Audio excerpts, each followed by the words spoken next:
Bienvenue dans Maurienne Zap. Allez, c'est parti! Bonjour à tous, ravi de vous retrouver dans votre nouveau Maurienne Zap. Allez, sans plus attendre, le sommaire de votre nouvelle émission. Inauguration de la phase 2 du programme de rénovation dans la station de Valseny.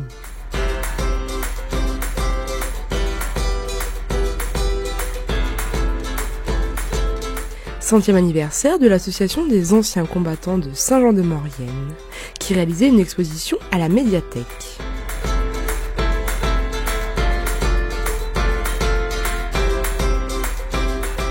Et pour terminer, inauguration du col de la Confrérie sur la commune d'Albier-le-Jeune. Voilà pour le programme de votre nouvelle émission. De nombreux invités étaient présents pour l'inauguration de la phase 2 du programme de rénovation sur le secteur du Vieux Moulin.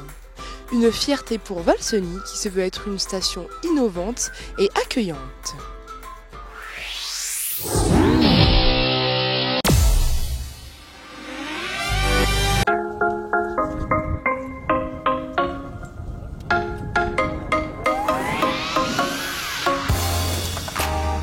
Afin d'être toujours au top de la modernisation, la station de Valseny inaugurait le mercredi 4 janvier la phase 2 de son programme de rénovation qui s'élève au total à plus de 20,5 millions d'euros.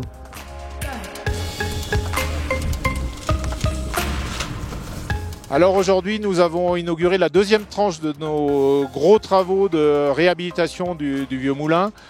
Principalement pour cette année, cette saison, la réhabilitation de tous les bureaux, les locaux techniques du personnel, mais aussi des infrastructures sur le domaine skiable avec un tapis d'embarquement sur notre télésiège de la Mette qui nous amène à 2800 mètres sur le point culminant avec la canopée des cimes. Et également un tunnel qui permet de sécuriser le croisement de notre nouveau stade de slalom. Des travaux qui visent à améliorer le confort de la clientèle, mais aussi celui du personnel de la station. Donc les dameuses ont leur propre flux, les clients le leur, le personnel de la SEM aussi, et même le personnel spécifique pour les bureaux ont un autre flux que celui qui va dans les ateliers. L'enjeu est de permettre aussi à l'ensemble des véhicules de fonction de circuler librement et de permettre aux 9 dameuses d'être stationnées à l'abri. Donc c'est-à-dire qu'on a refait tous les sols, tous les réseaux électriques, réseaux d'air, réseaux d'huile, qui nous aident quand même beaucoup sur la distribution des fluides sur l'ensemble de notre parc de dameuses. Ouais, bon, pour nous, tous les matins, toutes les machines rentrent au garage à partir de 9h. Donc on a un lieu de stockage, nous on est capable d'en stocker 2 au garage au chaud pour déglacer et réparer les pannes. Et tout le reste est stocké dans les garages qui sont derrière, à l'abri de la neige et du froid. Cette année, la station de Valseny teste un dispositif de gestion du parc des remontées mécaniques permettant de faire des économies d'énergie importantes. Pour parler plus particulièrement de la partie économie d'énergie, donc on a mis en place quelque chose qui optimise notamment le chauffage des cabanes pour que les conducteurs soient bien chauffés, juste ce qu'il faut mais pas trop non plus.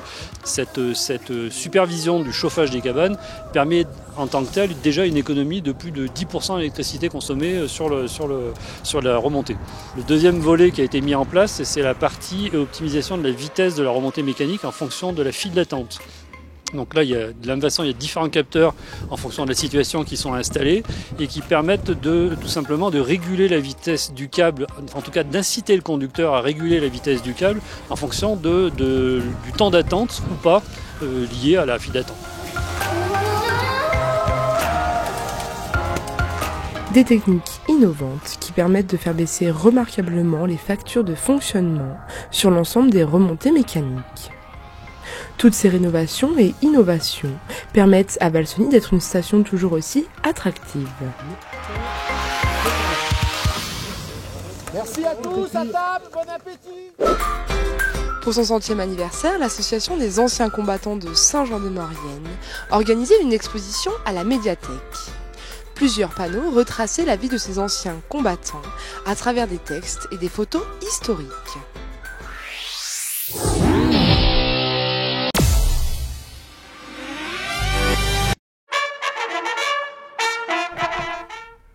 Jeudi 5 décembre, il est 17h au monument aux morts. Le conseil municipal et les associations d'anciens combattants et les autorités de l'État ont participé à la cérémonie commémorative aux morts pour la France, de la guerre d'Algérie, des combats au Maroc et en Tunisie. Lecture des messages officiels, dépôt de gerbes, minute de silence et l'hymne national.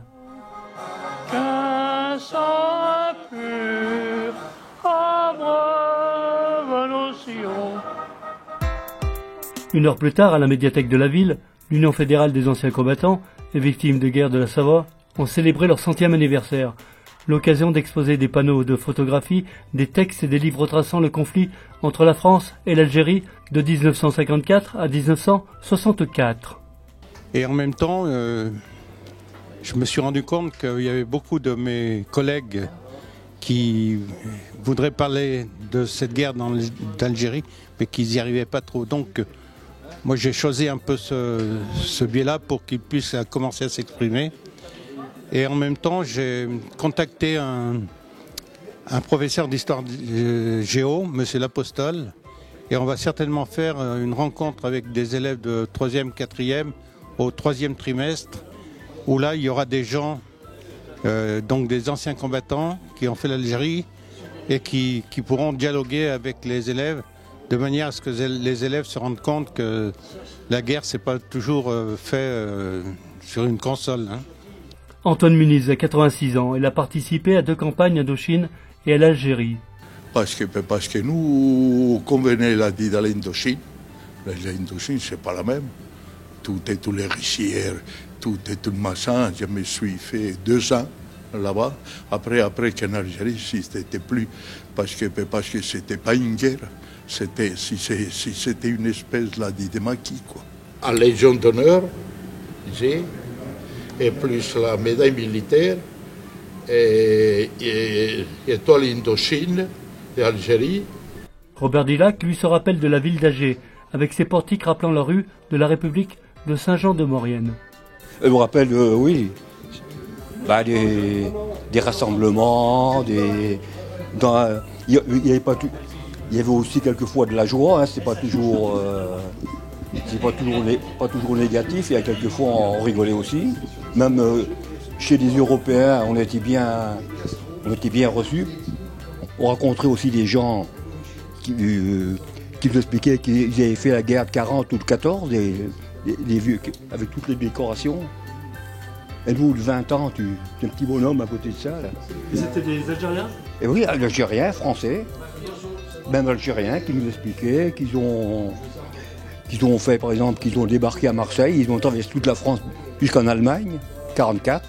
Encore un bel anniversaire à la section anciens combattants de Saint-Jean-de-Maurienne, qui pour être centenaire n'en reste pas moins dynamique et ouverte sur l'avenir.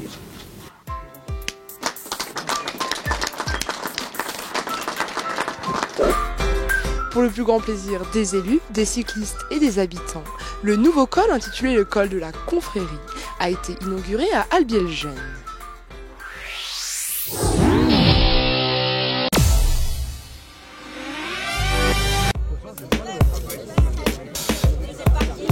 Le 30 novembre dernier, Albier-le-Jeune inaugurait le col de la Confrérie à une altitude de 1368 mètres.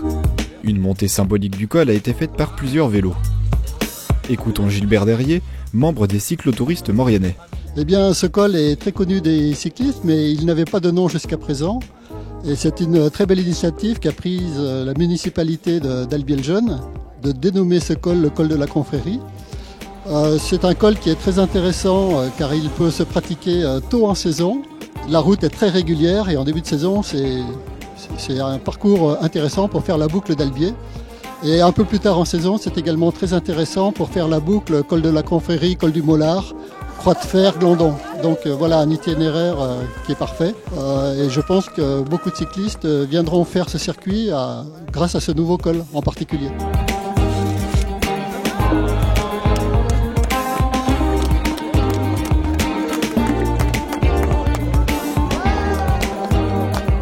Originaire d'Albier, Daniel Vallet nous partage son émotion. Ça fait chaud au cœur et c'est C'est toujours un moment d'émotion quand il y a une inauguration, un ruban de coupé et dévoiler ce col de la confrérie qui, je ne savais pas, mais est à 1368 mètres. Elle est importante parce que la mairie en parle depuis une petite année à peu près. Comme on dit les élus pour Albier-le-Jeune, c'est un col de plus. C'est l'arrivée d'Albier, c'est le panorama qui... Tout de suite, on tombe sur les aiguilles d'arbre et pour rien au monde, je rate une occasion de remonter dans mon village natal. Également valorisé parmi nous aujourd'hui. Donc, une fois, il nous a dit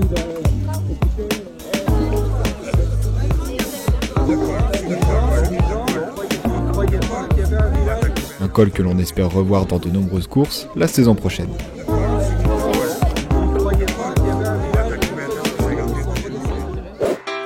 Votre ZAP touche à sa fin. Merci d'être toujours aussi nombreux à nous suivre. On se retrouve bien sûr la semaine prochaine, mais avant de se quitter, n'oubliez pas votre agenda. Le 22 décembre, concert Christmas Family à Valmeunier. Le groupe Christmas Family revisite le répertoire de Noël. Venez passer une soirée musicale à Valmeunier tout en profitant du marché artisanal. Un concert donné à l'espace polyvalent à 18h. Pour plus d'informations, contactez le 04 79 59 53 69. Du 19 au 22 décembre, Coupe du monde de ski alpinisme à Ossois. 4 jours de sport et de fête pour la station village. Début des festivités le jeudi 19 à partir de 16h avec de nombreux spectacles. Puis les jours suivants à partir de 8h30, des activités diverses comme des concerts, des projections de films, des dégustations et bien sûr des courses.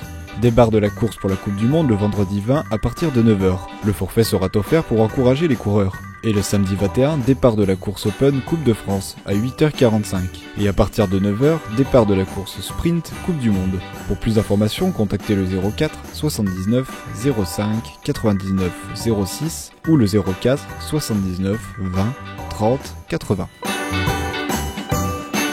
N'hésitez pas à faire vos remarques et à nous suivre sur les réseaux sociaux.